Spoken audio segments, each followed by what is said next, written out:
Hello everyone, welcome back. Class 12th accountancy में हमारा topic चल रहा है डिसोल्यूशन ऑफ पार्टनरशिप फॉर्म। और डिसोल्यूशन ऑफ पार्टनरशिप फॉर्म में हमने डिफरेंट केसेस पर डिस्कस कर रहे थे, just like treatment of IFR, treatment of WCR, plus dissolution expenses, payment to creditors और स्पेशल केसेस के हमने डिस्कशन ऑलरेडी कर ली। ओके, अब इस लेक्चर में हम फिर आगे डिस्कस करेंगे preparation of memorandum balance sheet के अगर क्वेश्चन में आपको बैलेंस शीट नहीं गिवन हो तो आप पहले कैसे उसकी बैलेंस शीट प्रिपेयर करेंगे और उसके बाद फिर अपना क्वेश्चन को सॉल्व करेंगे।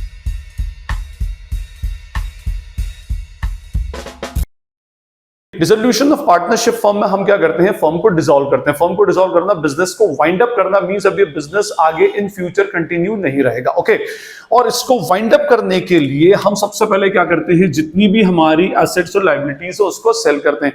और ये एसेट्स और लायबिलिटीज आपको मिलती कहां पर है, बैलेंस शीट में। इस साइड पे सारी एसेट्स मिलेंगी और इधर सारी लायबिलिटीज मिलेंगी। सारी जो एसेट्स हैं, जो रियलाइजेबल एसेट्स है, उनको मार्केट में हम सेल कर देते हैं और फिर उससे जितनी भी पेमेंट आती है उससे हम एक्सटर्नल लायबिलिटीज का पेमेंट करते हैं। फिर उसके बाद पार्टनर का पर्सनल लोन का रीपेमेंट करते हैं। फिर पार्टनर्स की कैपिटल डिस्ट्रीब्यूट हो जाती है एज पर सेक्शन 48B। उसका एक डेडिकेटेड लेक्चर है, आप उसको देख सकते हैं। ओके, अब इसके अंदर ये होता है कि भाई हमें एसेट्स और लायबिलिटीज को बेचना है तो उसके लिए हम एक स्पेशल अकाउंट ओपन करते हैं। कौन सा? Realisation account. ठीक है, और उसमें सबसे पहली स्टेप क्या होती है, we use to transfer all assets at their book value from balance sheet to realisation. सबसे पहले हम क्या करते हैं, सारी एसेट्स को बैलेंस शीट में से खाली करके रियलाइजेशन अकाउंट में ले जाते हैं। मैंने आपको बताया था कि डिसोल्यूशन में अगर आपको कोई एसेट को सेल करना है तो थ्रू रियलाइजेशन ही होगा। किसी लायबिलिटी का पेमेंट करना है तो थ्रू रियलाइजेशन होगा। पूरी सेट ऑफ लेक्चर्स हैं, आप पूरे लेक्चर्स को पूरे वन बाय वन देख सकते हैं। सब में मैक्सिमम हमने कंसंट्रेट किसमें किया है, डिसोल्यूशन अकाउंट, रियलाइजेशन अकाउंट में ही किया है। Okay, it means in assets को सेल करना है तो you have to transfer these assets to the realisation account. पहले हम यही करते हैं। लायबिलिटीज का पेमेंट करना है, जिन लायबिलिटी को आपको पेमेंट करना है उनको भी पहले आपको रियलाइजेशन अकाउंट में ट्रांसफर करना पड़ेगा और उसके बाद फिर उनका पेमेंट होता है। फाइन, इट मींस आपको एसेट्स और लायबिलिटीज को रियलाइजेशन में ट्रांसफर करना है। एसेट्स और लायबिलिटीज को रियलाइजेशन में ट्रांसफर करना है तो आपको एसेट्स और लायबिलिटीज चाहिए और एसेट्स और लायबिलिटीज के लिए आपको बैलेंस शीट चाहिए। अब जो क्वेश्चंस हमको आएंगे उसके अंदर इनिशियली कोई बैलेंस शीट आपको गिवन नहीं होगी। क्वेश्चन देगा, पूरा क्वेश्चन पैराग्राफिकल फॉर्म में होगा और वहां पर कोई बैलेंस शीट बनी नहीं होगी। अभी तक जितने क्वेश्चंस आप फुल फ्लेजेड जो क्वेश्चंस करते हैं, कॉम्प्रिहेंसिव क्वेश्चन, उसमें बैलेंस शीट होती है। नीचे एडजस्टमेंट्स होते हैं, कौन सी एसेट कितने में सेल हुई, कौन सी लायबिलिटी को कितना रीपेमेंट हुआ, एक्सेट्रा एक्सेट्रा। ओके, बट अब जो क्वेश्चंस आएंगे वो पैराग्राफिकल फॉर्म में होंगे, मींस कोई बैलेंस शीट आपके पास नहीं होगी। अब जब बैलेंस शीट नहीं होगी तो एसेट को कैसे ट्रांसफर करेंगे, क्या करेंगे? तो इसके लिए हम क्या करते हैं, क्वेश्चन सॉल्व करने से पहले, means before preparing realization account, partners capital account, first we basically prepare what, initial balance sheet और we can say memorandum balance sheet. हमारे पास वो पैराग्राफ्स के अंदर जो इंफॉर्मेशन होंगी उन पैराग्राफ्स की इंफॉर्मेशन से हम उसकी पहले एक मेमोरेंडम बैलेंस शीट बनाएंगे। मेमोरेंडम बैलेंस शीट से हमारे पास एसेट्स एंड लायबिलिटीज आ जाएंगी। एक्चुअली होता क्या है कि उसमें कभी कभी कोई मिसिंग वैल्यू भी हो जाती है तो हम मिसिंग वैल्यू को भी फाइंड आउट कर लेंगे और फिर उसके बाद उसकी हेल्प से और बाकी की बची हुई इंफॉर्मेशन की हेल्प से we will prepare what, different accounts, realisation, partners capital, partners loan and cash account. तो देखिए हमारे पास कुछ सेट ऑफ क्वेश्चंस हैं, उन क्वेश्चंस को हम देखते जाते हैं और उसमें कैसे इनिशियल या मेमोरेंडम बैलेंस शीट बनती है वो भी हम उसमें समझते जाएंगे। देखिए मेरे पास एक क्वेश्चन है, A and B were partners sharing in the ratio of 7:4, 7/11 and 4/11 it is their ratio. They dissolved the partnership on 31st March 2022. 31st March 2022 को finally they have dissolved their partnership. As at their date, उस date पर their capitals were ₹7,000 and 4,000 respectively. A और B की capital कितनी कितनी है, 7,000 A की और 4,000 of B. There were also due on loan to A and to B ₹750, means A और B का लोन फॉर्म के ऊपर था, A का 4,500 का और B का 750 का। The other liabilities amounted to ₹5,000 besides, इसके अलावा और liabilities 5,000 की हैं। यहां पर अब जो पॉइंट लिखा है, the assets proved to have been undervalued in the last balance sheet and it actually realised ₹24,000। Assets जो है वो अंडरवैल्यूड की गई थी लास्ट बैलेंस शीट में। इसका मीनिंग ये हुआ कि एसेट जितने की थी उससे ज्यादा में बिकी है, ₹24,000 में एक्चुअली ये सेल हुई है। ठीक है, 24,000 रुपीज में सेल हुई है, मींस 24,000 रुपीज में रियलाइज हुई है। 24,000 उसकी वैल्यू नहीं थी, ये मिसिंग इंफॉर्मेशन। और इसी मिसिंग इंफॉर्मेशन के लिए हमें क्या करना पड़ेगा, we have to prepare what, initial balance sheet और मेमोरेंडम बैलेंस शीट। तो सबसे पहले हम बनाएंगे इसमें मेमोरेंडम बैलेंस शीट। देखिए मेमोरेंडम बैलेंस शीट मेमोरेंडम इसलिए बोलते हैं क्योंकि ये एक्चुअल बैलेंस शीट नहीं है, सिर्फ कुछ वैल्यूज को फाइंड आउट करने के लिए बनाई जा रही है। तो मेमोरेंडम बैलेंस शीट ब्रैकेट में एज एट 31 मार्च 2022 और इसके कॉलम्स हो जाएंगे लाइबिलिटीज अमाउंट, एसेट्स अमाउंट, जैसे यूजुअली हम बनाते हैं इसमें liabilities amount, assets and amount. और उसने सारी इंफॉर्मेशन हमको 31 मार्च 2022 की ही गिवन है। देखिए इसने बोला, फिर से पढ़ता हूं मैं, A and B were partner sharing in the ratio 7:11, they dissolve the partnership on 31 March, on that date their capitals are ₹7,000 and 4,000। तो कैपिटल्स दे रखी है, ए की कैपिटल है ₹7,000 and capital of B is ₹4,000। Okay, total is what, ₹11,000 का हमारा total है। Fine. उसके बाद यहां पर ये बोला इसने कि लोन भी है ए और बी का, तो हम यहां पे लिखेंगे A is loan and what, B is loan. A का और बी का लोन है फॉर्म के ऊपर 4500 और 750 का, 4500 का ए का है, 750 का बी का है। ओके, उसके बाद ये आगे इंफॉर्मेशन में है and other liabilities of ₹5,000 besides we have other liabilities, हम उसको क्रेडिटर्स या आप उसको अदर लाइबिलिटीज भी लिख सकते हैं, ₹5,000। Okay fine. And there is no information regarding asset is given, means ये, अच्छा एसेट की जो इंफॉर्मेशन है वो उसकी रियलाइज वैल्यू, उसने जो बोला है ना कि एसेट अंडर वैल्यूड थी और उसको 24,000 में रियलाइज किया गया, 24,000 में तो बेचा है, और जिस वैल्यू पर हम उसको बेचते हैं वो आती है हमारी कौन से, रियलाइजेशन अकाउंट के अंदर, यहां पर नहीं आती। यहां तो उसकी हम क्या लिखेंगे, बुक वैल्यू लिखेंगे। तो अब देखिए हमारे पास लायबिलिटी साइड पूरी है और नेचुरली हमारी ये बैलेंस शीट क्या होती है, टैली होती है। तो हम क्या मान लेंगे, सारी की सारी वैल्यू एसेट्स को सन्ड्री एसेट्स के नाम से इधर क्या कर देंगे, बैलेंस कर देंगे, बैलेंसिंग फिगर। ओके, तो 11,000, 4,500, 750 एंड 5,000, टोटल इज 21,250, 21,250 है। तो balance will also be ₹21,250। In case अगर कोई एसेट गिवन होती जस्ट लाइक कैश, तो वो मैं एसेट साइड में डाल देता। Okay fine. तो ये हमारी इनिशियल बैलेंस शीट होगी। अब इस इनिशियल बैलेंस शीट की हेल्प से और बाकी इंफॉर्मेशन की हेल्प से we will prepare what, different accounts. First account is what, realisation account, particulars amount छोटा सा ही बनेगा, ज्यादा इसमें लंबा चौड़ा है नहीं। Second is what, partners capital account, partners capital account as usual जो है, दो पार्टनर्स है, particulars A B and particulars A B, ये दो पार्टनर्स हैं। चलिए जी, उसके बाद finally we will prepare what, cash account. अच्छा इसमें लोन भी तो है, सॉरी, तो यहां पर आ जाएगा partners loan account, loan account दोनों का ही लोन है, तो particulars A B and particulars A B.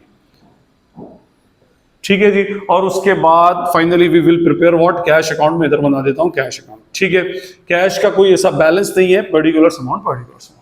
सबसे पहले क्या करेंगे, इन लाइबिलिटीज कैपिटल के बैलेंसेस लिखेंगे। तो by balance BD 7,000 of A and 4,000 of B. ठीक है, ये हो गई। एज लोन, लोन के बैलेंसेस लिखे जाएंगे by balance BD 4,500 of A and 750 of B. ये हो गई। क्रेडिटर्स कहां जाते हैं, रियलाइजेशन के क्रेडिट साइड में, तो बाय क्रेडिटर्स ऑफ ₹5,000। उनकी बुक वैल्यू से हमने इधर लिख दिया।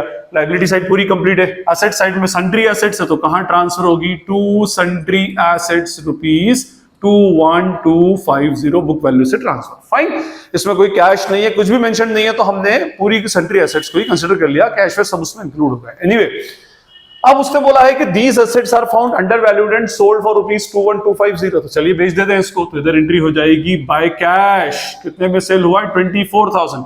सेकेंड इफेक्ट, कैश अकाउंट में डेबिट टू रियलाइजेशन अकाउंट, कितना, 24,000।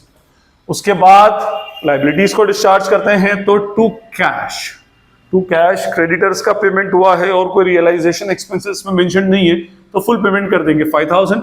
Second effect will be towards credit side of realisation account 5,000। चलिए जी, ये हुआ, दैट्स इट, सारे एडजस्टमेंट्स हो गए। Now we will calculate what, realisation profit और लॉस।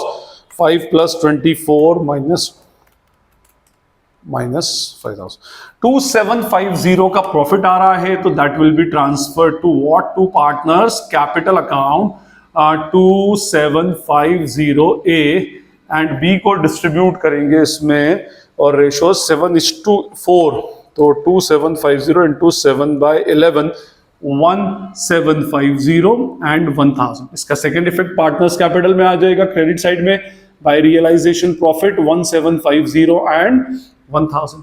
अब हम इसको क्लोज करें, नेचुरली इधर क्या आएगा, टू कैश फाइनल पेमेंट, इसको पेमेंट हो रहा है तो ये हो जाएगा 8750 and this will be what 5000। ये पेमेंट्स हो रहा है तो कैश अकाउंट में हो जाएगा बाय एस कैपिटल 8750 और बाय बीस कैपिटल रुपीज 5000।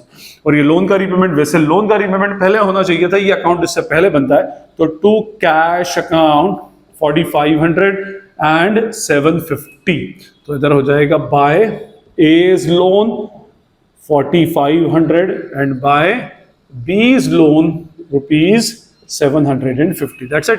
उसके बाद हम कैश अकाउंट को टैली करें, 24,000 minus 5,000 minus 8750, 5,000 minus 45, yes tallied.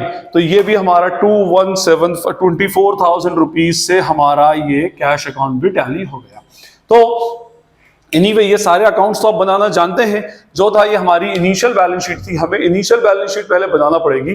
क्यों बनाना पड़ेगी? क्योंकि हमें वहां से इंफॉर्मेशन मिलेगी और उसी से हम रियलाइजेशन अकाउंट बनाएंगे। हम आगे के और कुछ क्वेश्चंस करते हैं जिसमें हम सिर्फ क्या करेंगे, इनिशियल बैलेंस शीट और जो भी इनिशियल प्रिपरेशंस होंगी, just like initial partners capital account, वही प्रिपेयर करेंगे। आगे हम उसको प्रिपेयर नहीं करेंगे, वो आप उसको कर सकते हो, तो सिर्फ मुझे इनिशियल बैलेंस शीट बतानी है। एक क्वेश्चन है मेरे पास, A B and C started business on 1 April 2005। यहां पर ये बोला है कि इन पार्टनर्स ने 1 अप्रैल 2005 को they have started the business with Capitals of rupees 1,80,000 and 60 respectively, sharing profits and losses. ठीक है, sorry, sharing profits and losses in the ratio 4:3:3. For this year ending on 31st March 2006, the firm suffered a loss of rupees 50,000. Each of the partner withdrew rupees 10,000 during the year. इस साल form, पहले ही साल में form का establishment के first year में ही form को 50,000 rupees का लॉस हो गया और पार्टनर्स ने 10-10 हजार रुपए तीनों पार्टनर्स ने विड्रॉ किए। 31st March 26 को they decided to dissolve the firm. On that date, creditors of the firm stood at rupees 24,000 on the date and cash in hand was rupees 4,000. Assets realized rupees 3 lakh and creditors were paid 23,500 in full settlement of their claims. Asset realized की value दे रखी है कितने में asset actually realize हुई है और creditors को कितना पेमेंट हुआ है, बट हमारे पास assets की बुक वैल्यू नहीं है।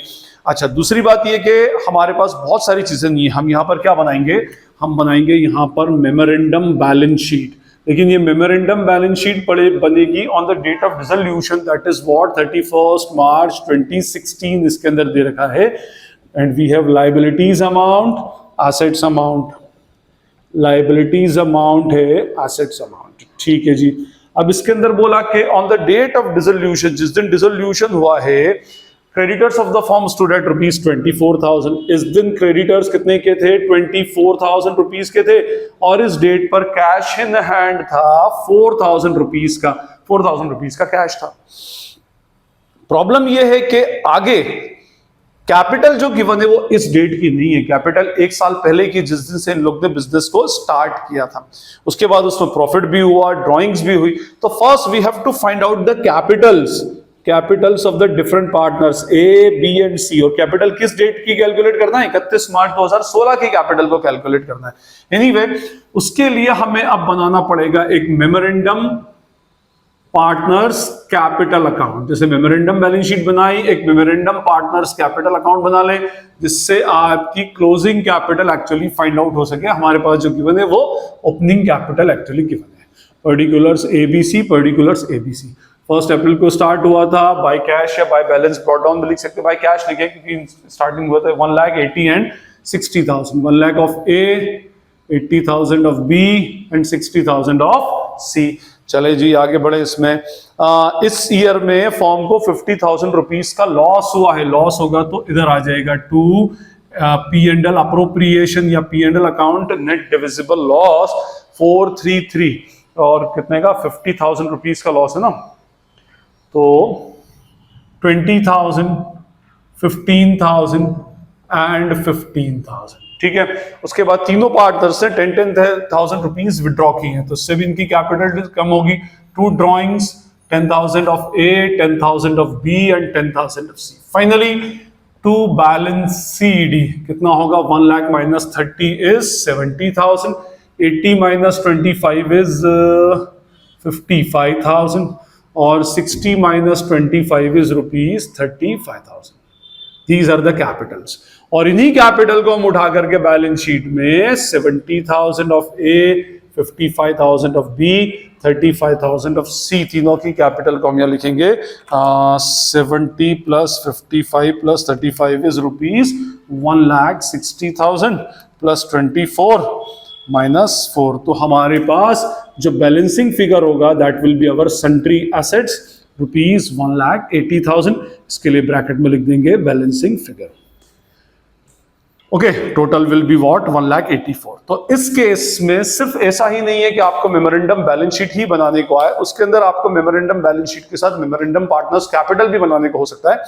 अच्छा, उसके बाद फिर आप इसका रियलाइजेशन बनाए. ये एसेट जो है 3 लाख के अंदर सेल हुई है, लाइबिलिटीज को 23,500 में सेल डिस्चार्ज किया गया है, और बाकी की फिर पार्टनर्स कैपिटल को आप वैसे ही बना सकते हैं. देखिए, इसमें एक क्वेश्चन और है, मैं आपको बता दूं. उसमें A and B were partners sharing in the ratio of 1:1 respectively. On 31st December 2021, they dissolved the firm when their books showed the following ledger account balances. जिस दिन इनकी फॉर्म डिसॉल्व हुई उस दिन डिफरेंट बैलेंसेस बताए गए. Investments, furniture, goodwill, bank OD, closing stock, debtors, creditors. A's capital, B's capital. A agreed to bear all realization expenses. For this service, he was to be paid rupees 500. The firm realizes only rupees 9,400 of debtors and 75% of the book value of the stock. Furniture was sold for 1,600, but nothing could be realized for the goodwill account. A took over investment for rupees 11,000. अब यहाँ पर अभी तक जो दो questions हमने किए, इसमें हमने बैलेंसिंग फिगर सन्ट्री एसेट्स के फॉर्म में निकाली है ना. अब जो ये क्वेश्चन हमको मेंशन्ड है, इसके अंदर हमारे पास डिफरेंट एसेट्स और लायबिलिटीज के बैलेंसेस दे रखे. तो हम यहाँ हेडिंग डालेंगे मेमोरेंडम बैलेंस शीट और ब्रैकेट में as at 31st December 22. Columns will be what, liabilities amount, assets amount. हम लायबिलिटीज अमाउंट, एसेट्स अमाउंट. इसके अंदर दे रखा है A and B are partners. उसमें इस दिन इन्वेस्टमेंट 9,500. तो इन्वेस्टमेंट एसेट साइड में रहेगा. Investment are of rupees 9,500. ठीक है जी. After that we have furniture 2,700. तो furniture are of rupees 2,700. Besides we have goodwill. Goodwill is also an asset. 10,000 rupees की गुडविल है. गुडविल के बाद बैंक ओवरड्राफ्ट 3,800 था. Bank overdraft is a liability. Bank OD is rupees 3,800. Closing stock 16,000. तो stock is of rupees 16,000. Besides debtors 1,0300. Debtors 1,0300. And creditors 14,700. Creditor जो है वो 14,700 के. Besides capitals are given. Capitals of A and B 20,000 and 10,000. A and B. A's capital is 20. B's capital is 10. Total amount is what? 30,000. That's it. उसके बाद हम इस balance sheet को ultimately tally करेंगे. देखें क्या वैल्यू निकल कर आती है इस बैलेंस शीट से. Towards liability we have 3,800, 14,700, 30,000. Towards asset we have 9,500, 2,700, 10,000, 16,000 and 1,0300. Balance sheet आपकी टैली हो रही है. 3,800, 48,500 से हमारी बैलेंस शीट एक्चुअली टैली है. मींस कोई बैलेंसिंग फिगर नहीं आ रही. Now we will prepare what, realisation account, partners capital account and balance cash account. मैं भी रियलाइजेशन अकाउंट बना रहा हूं सिर्फ क्योंकि थोड़ा सा एडजस्टमेंट रियलाइजेशन के गिवन है. इसमें सबसे पहले रियलाइजेशन में सारी एसेट्स को ट्रांसफर करेंगे. To investment 9,500, to furniture rupees 2,700, to goodwill. Dissolution में गुडविल राइट ऑफ नहीं होती, गुडविल को सेल किया जाता है. To stock 16,000 and what, to debtors 1,0300. Here we will write what by bank overdraft 3,800 or by creditors rupees 14,700. ये हमारी सारी assets और liabilities transfer. अब इसके बाद हम यहाँ पे लिखेंगे A agree to bear all realization expense for this service. He was to be paid 500. A को देंगे हम 500 रुपए. तो to A's capital 500 realization expenses या commission बोलो उसको. The firm realizes only 9500 of debtors. तो by cash account debtor से कितने मिले? 9500. तो debtors तो हो गए जी अपने, ठीक है, 9400 फ्रॉम डेटर्स. 75% जो है वो स्टॉक से रिसीव हुआ है. स्टॉक की वैल्यू थी 16,000 का 75% होगा 12,000 रुपीज. तो 12,000 रुपीज इधर आ जाएगा. After that furniture was sold for 1600. Furniture को हमने 1600 में सेल किया, ठीक है जी. But nothing could be realise for the goodwill account, नहीं लिया गया उसमें. और ए ने इन्वेस्टमेंट ले लिए, तो इन्वेस्टमेंट अगर ए ले रहा है तो by S capital account investment for rupees what 11,000 rupees में ले लिए. और इसका टोटल लगाएंगे 9400 प्लस 12,000 प्लस 1600 इज 23,000. अब इसका टोटल करेंगे 11,000 प्लस 14,700 प्लस 3,800 और माइनस.